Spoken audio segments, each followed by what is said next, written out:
Tech Cocktail Conversations, candid insights from startup founders, entrepreneurs, and thought leaders from around the globe. Tailor.co is a personalized shopping recommendation site for brides. What we really found was that there was no place for brides to shop online that was really personalized or customized to them. There was also a lot of places online where brides could go and discover good content, like Pinterest, like blogs like The Wedding Bee or Style Me Pretty. Brides love to go there and discover new designers and new products, but they can't purchase those items. It's a frustrating journey for them. So everything on Tailored is purchasable within 2 clicks. We use machine learning to recommend products and services along their planning stages. So from engagement to buying their dress, to getting their bridesmaid dresses, all the way through the honeymoon, based on their budget, their taste, their style, and then where they are in the planning process. We tailor those items to them. Startup life, to me, is really about pursuing something you're passionate about. I was in corporate America when I graduated from college, didn't like coming into the office every day. Really, I always had ideas. I felt like there was nowhere I could go with my ideas, and kind of stumbled into being an entrepreneur. But for me, startup life is about really feeling passionate about what you do, about creating a good company culture, about finding founders that you feel a true connection with, and then really trying, as cheesy as it sounds, to make an impact on the world. So whether that be through, what you're doing online and with your website and the technology you're using, or the impact you can have on a community, the people's lives that you may touch from showing them something other than the standard 9-to-5 job. I think that so many people spend time in an office doing stuff they're not interested in.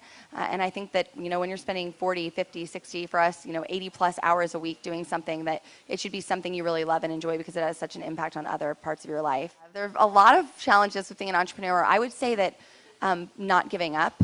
I think that 90% of the reason why businesses fail is that people go through the trough of sorrow, where they don't have users on their site, where they're financially strapped. I know I went 2.5 years without a salary. There were many times I wanted to throw my hands up in the air, but just really believing that it's going to be worth it.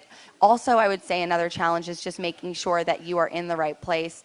It's also, as much as it's about opportunity, it's also about availing yourself of that opportunity. So whether that means going out to Silicon Valley, whether that means networking, whether that means putting up a blog, getting your brand out there. I think people in startup life are very good about building products, but the distribution can be a true challenge for them.